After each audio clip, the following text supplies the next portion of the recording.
আসসালামু আলাইকুম আমার প্রিয় সম্মানিত দর্শকরা, আবারও ফিরে এলাম আপনাদের মাঝে নতুন একটি ভিডিও নিয়ে।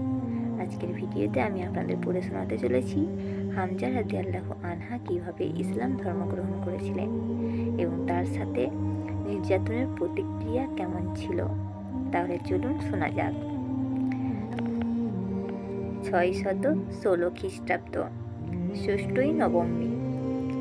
বয়স যখন 46 বছর হযরত মুহাম্মদ সাল্লাল্লাহু আলাইহি সাল্লামের।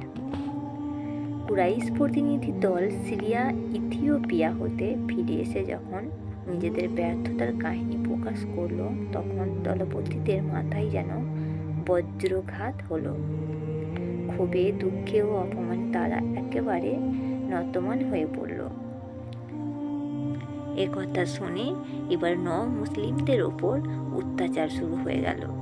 তার সাথে সাথে মুহাম্মদ সাল্লাল্লাহু আলাইহি সাল্লামকেও শাস্তা করার জন্য উঠে পড়ে লাগলো। কিন্তু প্রত্যেক ক্রিয়াই প্রতিক্রিয়া আছে। সে প্রতিক্রিয়া এবার আরম্ভ হলো। একদিন হযরত মুহাম্মদ সাল্লাল্লাহু আলাইহি সাল্লাম সাফা পর্বতের নির্ভীত গুহায় বসে ধ্যানমগ্ন ছিলেন। এমন সময় আবু জেহেল গিয়ে সেখানে উপস্থিত হন। প্রথমে সে হযরত মুহাম্মদ সাল্লাল্লাহু আলাইহি সাল্লামকে নানা রূপ গালিগালাজ দিতে লাগলো এবং তার ধর্ম সম্বন্ধে নানা কুৎসা আরম্ভ করল। এতে তিনি কিছুই বললেন না, কিছুমাত্র বিচলিতও হলেন না।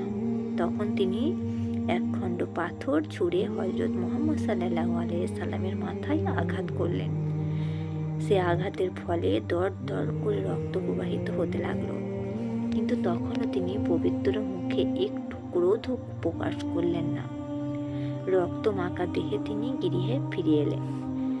এ অবস্থায় একজন কৃতদাসী দূর থেকে দাঁড়িয়ে ঘটনাটা দেখছিল।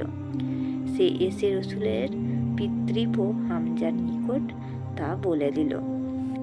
হযরত হামজা আলাইহিস সালাম মুহাম্মদ সাল্লাল্লাহু আলাইহি সাল্লামকে অত্যন্ত স্নেহ করতেন এবং খুবই ভালোবাসতেন। তিনি সবেমাত্র শিকার করা থেকে ফিরে এসেছিলেন। এ কথা শোনা মাত্রই তিনি গর্জে উঠলেন এবং বললেন, কি এত বড় আস্পর্ধা! মুহাম্মাদের গায়ে আঘাত! আমার ভ্রাতুষ্পুত্র কার কি ক্ষতি করেছে, কি অপরাধ করেছে? তিনি শুধু মূর্তি পূজা ছেড়ে দিয়ে এক আল্লাহর ইবাদত করতে বলা কি এতই অপরাধের কাজ? না হয় সে একটা নতুন ধর্ম প্রচার করেছে, তাই বলে সে তো কাউকে জোর করে কারোর উপর এ ধর্ম চাপিয়ে দিচ্ছে না। এই জন্য এত অত্যাচার, এত জুলুম, আরো অনেক কিছু বলতে বলতে তিনি সেই শিকারি বেশি বের হলেন আবু জেহেলের কাছে। আবু জেহেল তখন কাব্য ঘরে বসে অন্যান্য নেতৃবৃন্দদের সাথে এ নিয়ে বেশ খানিকটা কৌতুক উপভোগ করছিলেন। এমন সময় হামজা আলাইহিস সালাম গিয়ে উপস্থিত হলেন।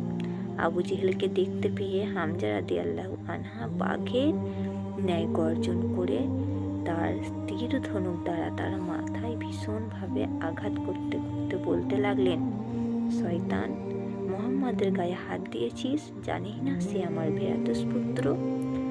আবু জেহেল তখন ভীত কণ্ঠে বলল, ধর্মের জন্য এ কাজ করেছি। হামজা উত্তর দিল, ধর্মের জন্য? তবে শোন, আজ হতে আমিও মুহাম্মাদের ধর্ম গ্রহণ করলাম। তোর যা করার ক্ষমতা আছে তুই আমার উপর কর দেখি। এ বলে তিনি উচ্চ কণ্ঠে ঘোষণা দিলেন, লা ইলাহা ইল্লাল্লাহু মুহাম্মাদুর রাসূলুল্লাহ সাল্লাল্লাহু আলাইহি ওয়াসাল্লাম।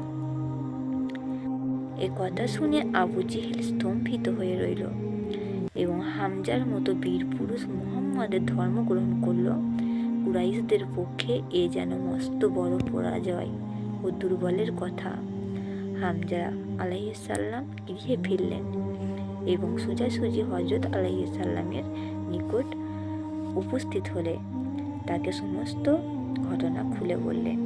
হামজার ন্যায় বীর পুরুষ ইসলাম গ্রহণে হযরত মুহাম্মদ সাল্লাল্লাহু আলাইহি সাল্লাম অত্যন্ত উৎসাহিত হলেন এবং সকল আঘাতের ব্যথা বেদনা ভুলে গেলেন।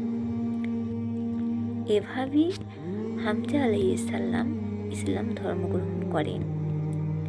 আজকের ভিডিও থেকে আমরা জানতে পারলাম হামজা আলাইহিস সালাম কিভাবে ইসলাম ধর্ম গ্রহণ করলেন।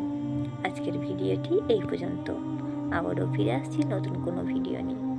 ততক্ষণ পর্যন্ত ভালো থাকুন, নিজের খেয়াল রাখুন, সুস্থ থাকুন। আসসালামু আলাইকুম।